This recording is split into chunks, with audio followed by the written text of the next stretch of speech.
السلام علیکم ورحمۃ اللہ وبرکاتہ۔ اعوذ باللہ من الشیطان الرجیم، بسم اللہ الرحمن الرحیم۔ رب اشرح لی صدری ویسر لی امری واحلل عقدۃ من لسانی یفقہوا قولی رب زدنی علما۔ بچوں، آج ہم اپنی کلاس میں پڑھیں گے سورہ علم نشرح کی تفسیر، اور چلیں پہلے سنتے ہیں اس کی تلاوت۔ بسم اللہ الرحمن الرحیم ألم نشرح لك صدرك ووضعنا عنك وزرك الذي أنقض ظهرك ورفعنا لك ذكرك فإن مع العسر يسرا إن مع العسر يسرا فإذا فرغت فانصب وإلى ربك فارغب۔ جی بچوں، آج ہم پڑھیں گے سورہ علم نشرح، اور اس سے پہلے گزری ہے سورہ ضحیٰ۔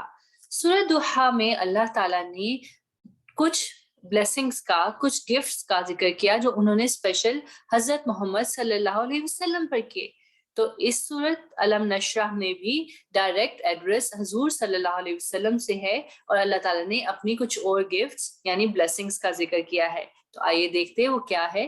اللہ تعالیٰ نے فرمایا علم نشرح لک صدرک، یعنی اے نبی صلی اللہ علیہ وسلم، کیا ہم نے تمہارا سینہ تمہارے لیے کھول نہیں دیا؟ اللہ تعالیٰ سوال پوچھ رہے ہیں ڈائریکٹ حضرت محمد صلی اللہ علیہ وسلم سے۔ تو سینے کا کھلنا کیا ہے بچوں؟ اس میں کافی ساری انڈرسٹینڈنگز ہمیں ملتی ہیں، جیسے کہ ٹروتھ کے لیے یعنی سچائی کے لیے، اسلام کے لیے اللہ کے حکم سے سینہ کھل جانا، یعنی قرآن کی اور اسلام کی بیٹر سے بیٹر انڈرسٹینڈنگ ہوتے جانا، ٹھیک ہے، اور انسان ریڈی ہو جائے کہ کوئی بھی مشکل سے مشکل کام بھی کرنا ہونا تو بڑے آسانی سے کرتے، ٹھیک ہے۔ تو اور بہت اگر ذمہ داری ہو تو وہ بھی اس کو سنبھالنے کی اور اس کو ادا کرنے کی بھی پوری سی ہمت آ جائے، یعنی ان شارٹ دل کا اٹریکٹ ہونا دین اسلام کے لیے، یعنی نور ہدایت کے لیے۔ نور ہدایت کیا ہے؟ اسلام، جو اللہ تعالیٰ نے ہمارے لیے ہدایت کے لیے بھیجا۔ اس کا ایک اور مطلب بھی ہے کہ قرآنک ٹیکسٹ کی، یعنی قرآن کے لفظ ہیں ان کا آسانی سے سمجھ آنا، یعنی اس کو بھی اگر شارٹلی دیکھا جائے تو مشکل چیزوں کا آسان ہو جانا۔ اور پھر کچھ علماء کہتے ہیں کہ یہاں سے مراد شق صدر کا واقعہ ہے، اور شق صدر آپ گوگل بھی کر سکتے ہیں، ٹھیک ہے، لیکن چھوٹا سا ایک سمری میں آپ کو بتا دیتی ہوں کہ حضور صلی اللہ علیہ وسلم تقریباً 4 ایئرس کے تھے، تو حضرت جبرائیل علیہ السلام آئے تھے، انہوں نے آپ کا دل نکال کے اس میں سے شیطانی حصہ نکال کے اسے واش کر کے واپس دل میں رکھ دیا تھا۔ اور پھر کہتے ہیں معراج کے وقت پہ بھی آپ کا جو دل تھا وہ دھو کر اس میں سے اللہ کے حکم سے ایمان اور حکمت سے بھر کے دوبارہ رکھا گیا تھا۔ لیکن آپ سرچ ضرور کیجیے گا اور پھر مجھے بتائے گا کہ آپ کو کیا پتا چلا۔ سینے کے کھلنے سے مراد یعنی ہارٹ اوپن ٹو، اس کا ایک اور مطلب ہے کہ اللہ کی بلیسنگ، سب سے بڑی بات ہے کہ اللہ کی رحمت ہے، کیونکہ اللہ تعالیٰ نے خود فرمایا نا کہ جس کو اللہ ہدایت دیتا ہے اس کا سینہ اسلام کے لیے کھول دیتا ہے۔ اور آپ دیکھیے ہم اکثر لیکچر سے پہلے یا آپ کو بھی قرآن پڑھنے سے پہلے ایک دعا سکھائی جاتی ہے، رب اشرح لی صدری، ہے نا، اے اللہ تعالیٰ میرا سینہ کھول دے۔ آگے بھی آپ کو پوری دعا ہم ہر لیکچر سے پہلے پڑھتے ہیں اور آپ کو تو اچھے سے معلوم ہے۔ تو بیسکلی سینے کا کھلنے کا مقصد یعنی سینے کے کھلنے سے مراد بیٹر انڈرسٹینڈنگ ٹو اسلام ہے۔ آگے اللہ تعالیٰ فرماتے ہیں وَوَضَعْنَا عَنْكَ وِزْرَكَ، یعنی اللہ تعالیٰ فرماتے ہیں اور تم پر سے وہ بھاری بوجھ اتار دیا۔ کون سا بوجھ؟ یہاں پہ ڈفرینٹ انڈرسٹینڈنگ ہے لوگوں، جو ہمارے اسکالرز ہیں ان کے نزدیک ایک گناہ بھی ہو سکتے ہیں، لیکن حضور صلی اللہ علیہ وسلم تو گناہوں سے پاک تھے، ٹھیک ہے، وہی کرتے تھے جو اللہ تعالیٰ انہیں حکم دیتے تھے۔ پھر اس بوجھ سے مراد وہ ہیوی رسپانسبلٹی تھی جو پروفٹ بننے کے بعد آپ فیل کرتے تھے کہ پتہ نہیں میں اللہ کا دیا گیا پیغام لوگوں کو صحیح طریقے سے پہنچا سکوں گا یا نہیں۔ اس کی مثال آپ یوں سمجھ لیں کہ آپ میں سے اگر کوئی اپنی کلاس کا پریفیکٹ ہے یا مانیٹر ہے یا گروپ انچارج ہے، تو اس کو ہوتا ہوگا نا، اس کے اوپر ٹیچرز کہتے ہوں گے کہ آپ نے بچوں کو ڈسپلن سے بھی رکھنا ہے، آپ نے ان کا ہوم ورک بھی کلیکٹ کرنا ہے، اور ان کو اگر کوئی بات نہیں سمجھ آئے گی تو بھی سمجھانی ہے، یا ٹیچرز کو رسپانسبلٹی دیں گی تو وہ بھی پوری کرنی، کتنے سارے کام ہوتے ہیں نا۔ تو حضور صلی اللہ علیہ وسلم پر تو بہت ہیوی رسپانسبلٹی تھی، لوگوں کو اسلام کی طرف لانا، ان کے دل میں اللہ کی محبت ڈالنا اور شرک سے دور رکھنا۔ تو وہ بہت پریشان رہتے تھے کہ وہ یہ رسپانسبلٹی پورے طریقے سے کر سکیں۔ اور جب آپ کو پتہ ہے 23 سال یعنی 23 ایئرز لگے جب قرآن پورا نازل ہوا، اور حضور صلی اللہ علیہ وسلم نے اللہ کے حکم سے پورا پیغام لوگوں کو دیا، اور اللہ نے پورے جو اسلام تھا وہ عرب میں پھیلا دیا، اور دور دور تک اسلام کی خبریں پہنچنے لگیں اور لوگ مسلمان ہونا شروع ہو گئے، تو بھی وہ ایک طرح سے ہیوی رسپانسبلٹی کمپلیٹ ہونے لگی۔ اسی طرح جو وحی آنے کا سلسلہ تھا، یعنی جب بھی حضور صلی اللہ علیہ وسلم پر حضرت جبرائیل علیہ السلام وحی لے کے آتے تھے، تو وہ ٹائم ڈیوریشن بھی حضور صلی اللہ علیہ وسلم پہ بہت ڈیفیکلٹ ہوتا تھا، اور اکثر صحابہ بیان کرتے ہیں کہ آپ صلی اللہ علیہ وسلم کے ماتھے پہ پسینہ بھی آ جاتا تھا، سویٹنگ آپ صلی اللہ علیہ وسلم کرتے تھے، یعنی وہ اتنا ہیوی برڈن ہوتا تھا نا۔ اور آپ دیکھیں کہ ایک طرح سے اسلام جب پھیلنا شروع ہوا، تو جو سوسائٹی کے برے برے چیزیں تھیں، جیسے لوگ اسلام سے پہلے چوری کرتے تھے، رابری کرتے تھے، جھوٹ بولتے تھے، اور بلا وجہ لڑائی کرتے تھے، وہ سب چیزیں ختم ہونی شروع ہوگی نا۔ تو ان بوجھ کی طرف بھی اللہ تعالیٰ کا اشارہ ہے کہ اللہ تعالیٰ نے وہ سارے جو فالتو کے بوجھ تھے وہ ختم کر دیے، اتار دیے۔ آگے اللہ تعالیٰ فرماتے ہیں الذی انقض ظہرک، یعنی کہ وہ بوجھ اتارا جو آپ کی کمر توڑ رہا تھا، یعنی وہ اتنا ہیوی تھا کہ آپ پریشان ہوئے جا رہے تھے نا اس سے، بہت ہیوی تھا۔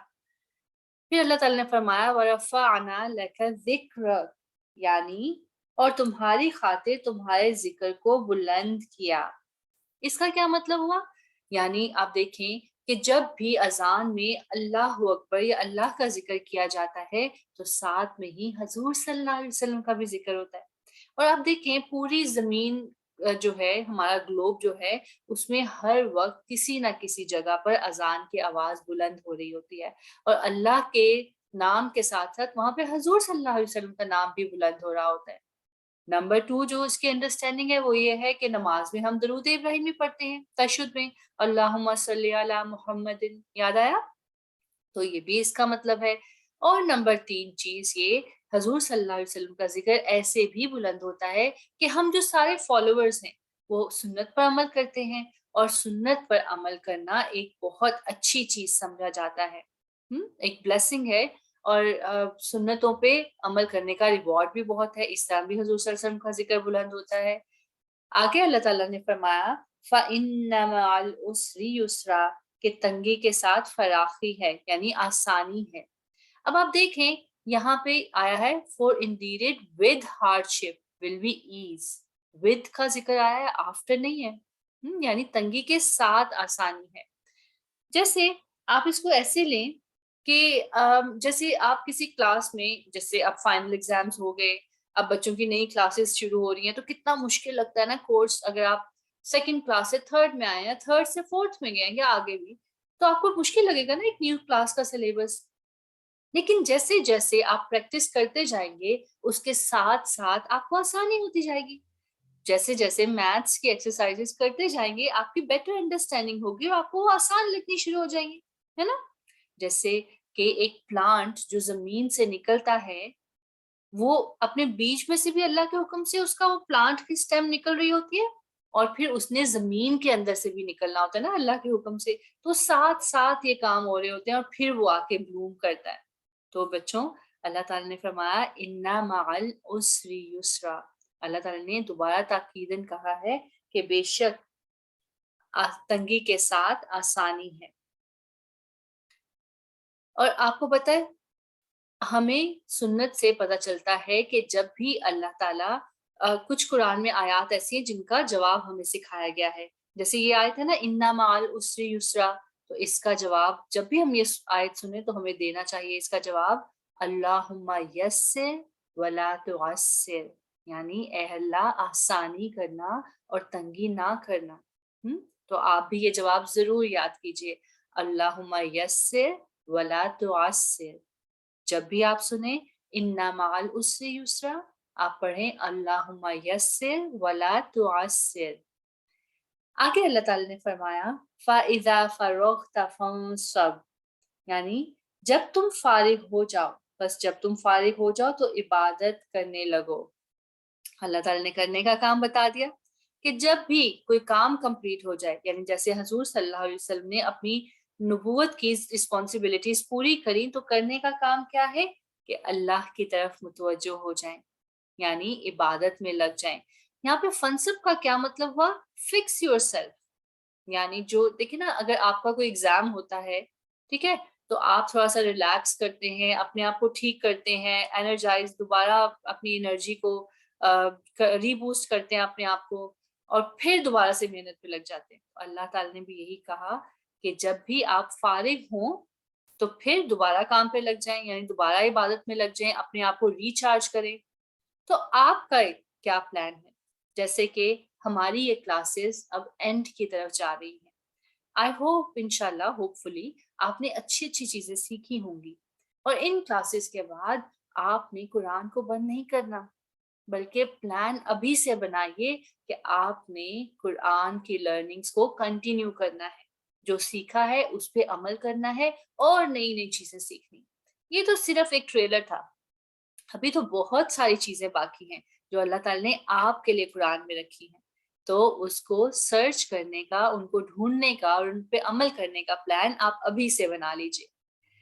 آگے اللہ تعالیٰ فرماتے ہیں وَإِلَىٰ رَبِّكَ فَارْغَب، یعنی اور اپنے رب کی طرف راغب ہو جاؤ، یعنی اللہ کی طرف متوجہ ہو جاؤ، اور یعنی پکا کام کرنے کا یہ ہے کہ ہم اللہ کی طرف متوجہ ہوں۔